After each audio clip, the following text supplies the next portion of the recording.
Welcome to the Daily Night. I am your host, Brian Smith. Once again, enjoying the opportunity to hang out with Stephen and Andrew. Welcome to the show again, my friends. How y'all doing today?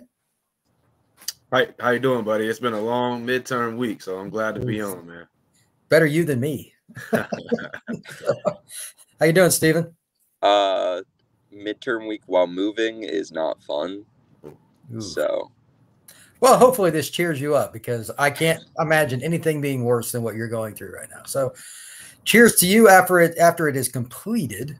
With that being stated, today's show is very straightforward, a little more of a lighter side of talking about the opportunities to travel to the Big 12 locations once UCF has joined the Big 12. I've discussed this before, but this is more subjective.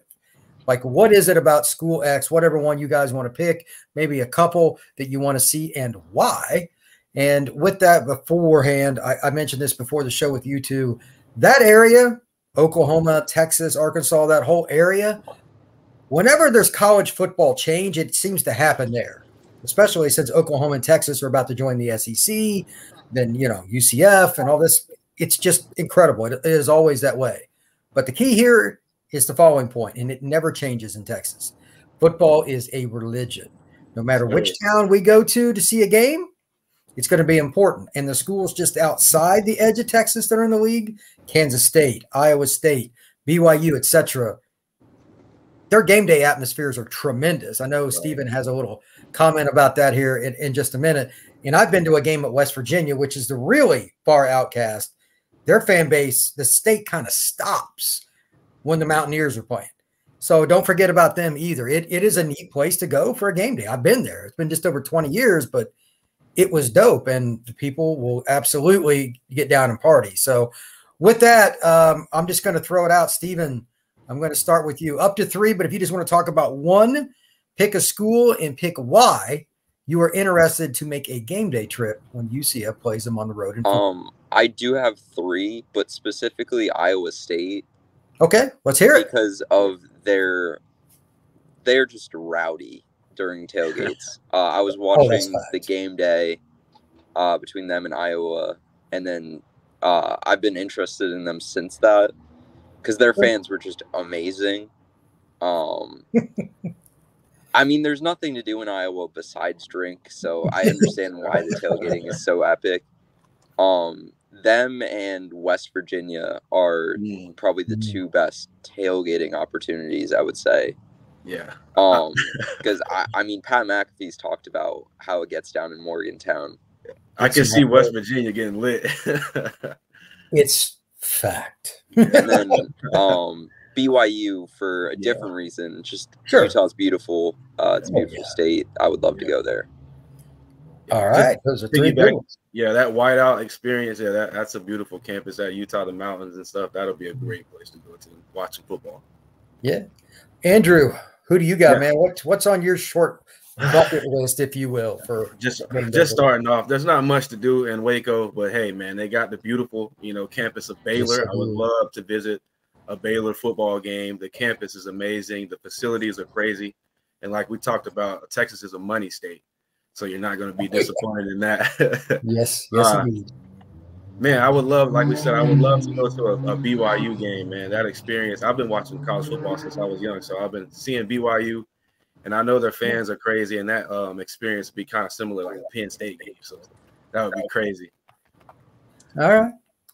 Well, just to throw it out, mine is really not a lot different than either of yours, with one small extra piece, and this is probably just because I get to travel a lot watching 7-on-7. I'll save that one for last. But Baylor, ironically, I was in Waco recently, and I was just driving through back to the Metroplex of Dallas, and I look over on one side, there's this absolutely epic building. I look to the right, there's this football stadium that looks like it's in a China shop. I mean, everything's just perfect, and you can see it from the high. It's unbelievable.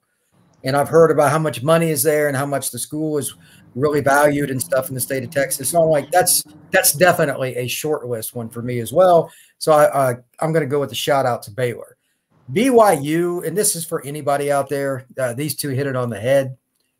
The mountains and the area around Provo, that's the city that BYU is in, is one of the most splendid places on our planet. And I'm not trying to be funny. I'm not trying to be over the top. The view is insane. If you're just somebody that enjoys nature and could care no less about football, you should visit that area. It's just incredible. And from several friends that I know that have been there, they say the people are nice. There's places to eat, etc. Please check that out. It's dope. Have fun. And obviously, if you like football, BYU's got a really good football tradition. They've had Heisman winners, etc. So I think that's a great one. The third one, this is something that I like just from a personal perspective. TCU is in the Metroplex. I don't know a ton about TCU. Definitively, they've been in the Southwestern Conference. They've been in the Big 12, etc. But most importantly, they're in a city that knows how to do brisket and barbecue. I'm telling you now, if you like either one of those, and this guy does, that's where you want to be. When UCF plays on the road against TCU, I will not be sending somebody else. I will be sending myself to the road game assignment. And that's just the way it is because I like brisket. So it's an incredible city, though. Dallas has everything. With me and Steven being the college kids, you know, a little bit of drinking. What's the drinking scene on TCU with it being a Christian school? Dude, it doesn't matter. You're in Dallas.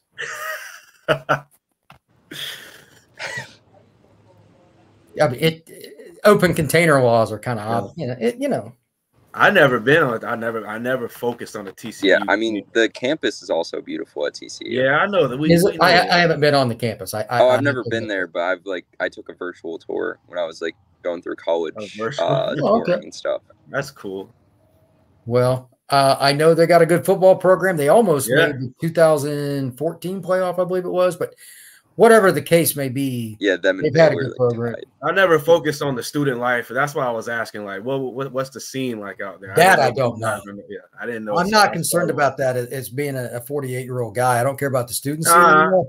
I care about the food. Me and Steven. That's why I said it's giving me a little Steven insight. But of course, it's in Dallas. Dallas got money. I've been to Dallas. Oh my gosh. Yeah. It's insane. Like the buildings, just the housing and everything. I've been to Houston. All that area is amazing. Yeah, it is. I'm really looking forward to getting back to Dallas. I'm going there not this weekend, but next to check out Under Armour. And I'm sure I'll find a brisket spot or three. A brisket spot. So they've got them everywhere. But to follow that up, the tailgating and everything leads into this. That stuff is better when what happens? A rivalry. Here's the second question for you guys. And it's very open-ended. Leave out Cincinnati. I think that's a pretty easy one. There's a bit of a rivalry that's kind of starting between. I mean, I'm projecting a little, but they're both pretty good. They're both coming from the same conference. There's familiarity, and they're both going to the same conference for their next stop. Safe to say there will be a bit of a rivalry. Throw them out.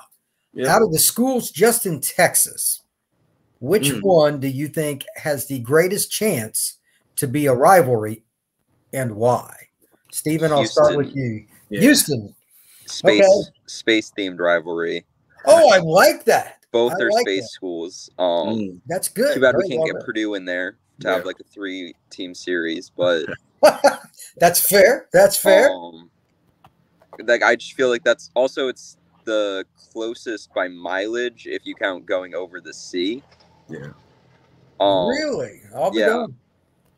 Steven always coming with the interesting points, man. That's so. I'm good with that, man. That's the most realistic rivalry to me. That's good. That's good coverage. Okay. I'll follow up with Houston as well. I was just going to say maybe because the back and forth with the basketball team as well. So they're kind of building something. That does matter. Anyway. Yeah. So I was going to go Houston as well. They got something going on with that as well. I know that to that point, for the longest time, the members of the Southwestern Conference, when Houston was good, they were a pain in the butt for Texas and Texas A&M. And no way around it. Those are the two flagship schools in that state, period. It is not negotiable. It's who everybody follows, etc. They hated Houston because obviously it's in a major metropolitan area. And I think it's the 4th largest in the country now. It's just humongous. There's a ton of recruits there. They didn't want them in the major conference because they knew they were going to take kids away from them. And they were right. I guarantee you A&M is angry to its core. Texas is joining the SEC, and Houston is now in a Power 5. A&M fans are not happy right now in general. And considering I can't stand Jimbo Fisher's comments lately about the NIL stuff, too bad. But that's another point all to itself. Here's the deal. If Houston hires the right people, everybody's going to be chasing Houston because that city is insane for NFL talent. It's top 5 in the country every year for the number of players in the NFL. That's kind of an important stat since we're talking about football. They haven't consistently hired the right people. I think that it can be the most prominent school in the entire conference and be a top 10 team if they ever get the right people. They've just never consistently done it, and I have no idea why. They do have a coach with Big 12 experience. He couldn't coach defense if his life depended on it, though. He was at West Virginia. Now he's at – you have to play both sides of the ball. That's why I was hinting. Once he's gone, we'll see. But he's just an 8-4 coach to me until otherwise proven. But he can coach quarterbacks. But like a certain head coach that's at Oklahoma State, if he had the Houston job once they're in the Big 12 because he can coach, then I'd be interested because it's really hard to get players to go to Oklahoma State. It's in a cow pasture. Yeah. Houston's a much easier place to recruit to. For my other pick, though, and I don't know how long he'll be there or what aspirations the man has, Dave Miranda is somebody that I really watch. He is the head coach at Baylor. He was at LSU when they won the title in 2019. He was the defensive coordinator. Prior to that, he was at Wisconsin as a coordinator. Really well thought of. 2020, they were terrible. They won 2 games. That was his first year. Second year, they won the league. I mean, that's just not normal, but he earned his keep on the way up, and he's not a brash guy. He's a nice guy. Everybody seems to like him, and he can coach. I think he will be the early on favorite to win Coach of the Year most years. And quite frankly, his franchise is pretty high right now, meaning Baylor football has some they got some cachet. So I think they'll have a lot of rivals, UCF being one. I heard somebody on a podcast yesterday, one of the ESPN or whatever, talking about UCF should probably win 10 games this year. The AAC's just, it's okay, but they lost a lot of players around the league, which they did. Yeah. UCF in that first year, maybe those are the 2 teams that end up meeting in the Big 12 title. Who knows? But I hope and I don't know how they're doing the schedule. I haven't heard anything about that. Round robin, et cetera. And that matters because it's hard to have a rivalry when you only play them like once every 4 years. It's not a rivalry. Yeah. Alabama and Georgia, they always talk about it. They hardly ever play in the regular season, and they're right next to each other. It's weird. So hopefully UCF can find something. Houston and Cincinnati are the kind of obvious. You guys know that. You followed it longer than I have. They're in the same conference. I hope BYU is another one. And I'm being selfish because of what you two said, and I added on the location. I just want to go out there once in a while. It's cool. If you want to call me selfish for that, jump on it. That's not selfish, buddy. Yeah, I agree. I'll take that trick as well. I really like the Baylor pick by you because Baylor, when they played UCF in the Fiesta Bowl, that's right. That was the biggest projection by ESPN to ever not go off correctly because it was a 99.9%. They picked Baylor? It was a lot. Jesus. It was that high for Baylor to win. What were they favored in that game? Were they like a 15-point favorite? I think it was. I don't remember. 12. Well, that was a big number. That's a big number by and UCF dominated pretty much the whole game. It ended up being close, but it was a pretty dominant performance. That's a good point. Baylor. But that's something they can lead into the first time. And now Baylor hasn't beat UCF. They're 0-1 against them all time. It's a series that's just budding. Hey, same exact record as Alabama. So. There you go. Oh, wow. There you go. I don't want to play Alabama right now if I'm UCF, but that's another story. UCF's undefeated against them. Oh, man. We want Bama. You said it. Nah, I don't want to upset. Yeah, they're going to win the national title this year, so good luck with that. But here's the last thing I want to ask for you guys. Out of these trips and whatnot, how much do you think that it will help UCF, quote unquote, as a brand / recruiting? I was thinking about this earlier and trying to put down some notes. Does UCF, quote unquote, brand itself as the Big 12 school, the newbie, and really recruit Texas, or just 1 or 2 guys? Like Ryan O'Keefe is from Austin, ironically. Yeah. That's where the university is at. And Jalen is from the state of Texas. He's from the Dallas area. Do they really do that, or are they just we'll just be who we are, take our Florida kids to Texas? What do you guys think? I think they're already reaching out to kids in Texas, where they are now. So I feel like if they're in Texas a little bit more, you're going to reach out to more Texas kids, maybe some Oklahoma kids, like the top tier of Oklahoma. Sure. I don't think they're going to go out to like Utah and go find a kid though, or like Iowa. Not likely. I mean, Utah has like 3 really good players a year, and they're like really, really good, but then the drop-off is enormous. Same thing in Iowa. It's not worth the financial time and commitment. It's just not. Yeah. So what about you, Andrew? What do you think? Those kids will be seeing UCF, so they'll be interested in UCF anyway. But I'm going to go a different route and say I think UCF should focus or continue focusing on the hometown like hero events and what they're doing in the Orlando area in Florida, and continue the momentum they got, because they're building something here with these guys, and a lot of kids are, you see it on social media, are interested in UCF 5-star, 4-star kids. So I think they should continue that momentum what they got here in Florida. Of course, you recruit out there in Texas when you start playing those guys, but focusing on getting your local guys is what the coaching staff should do in my eyes. I think both of those are good answers. And to follow on Andrew's point, here's what I know.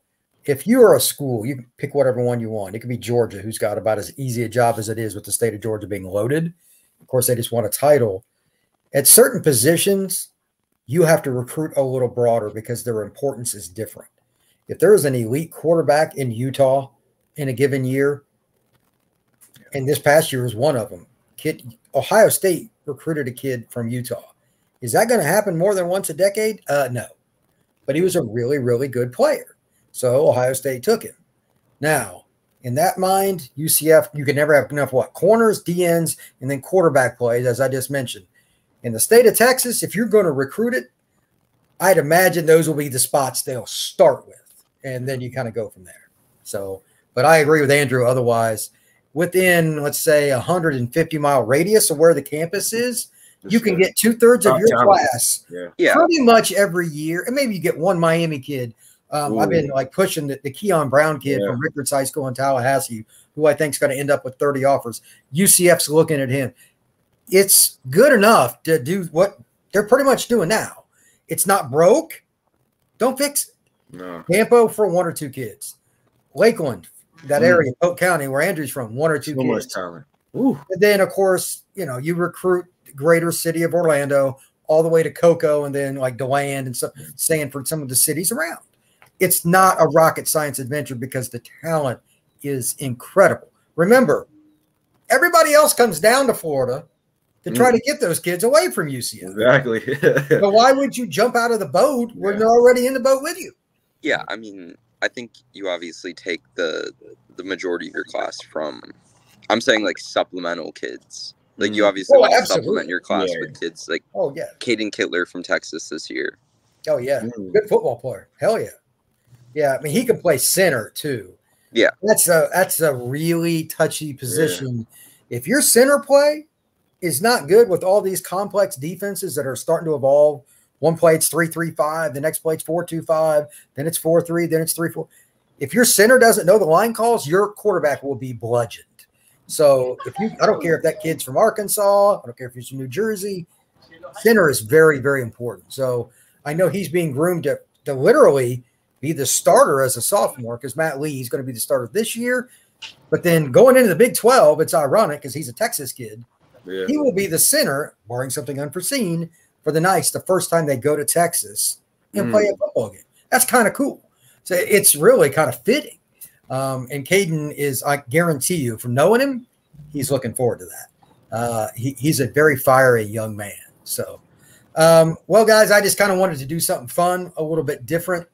I'm working on a piece on UCF's defensive offer list right now. I thought I'd have it done way before now. They've offered so many kids. It's way more complex than I thought. That's probably a week out. So we might do something else fun again early next week. I'm going to get on a plane tomorrow morning and head to Houston. But thank you guys for coming on. Everybody out there, have fun. I appreciate it. You guys hang on here just for a second. Please, everybody, hit that like button and subscribe, and also notification button. Please find out when we are going to have a podcast as soon as I put it on YouTube or on Spotify, etc. So you make sure you get it. That's awesome. And thanks again. Go Knights. Everybody be good.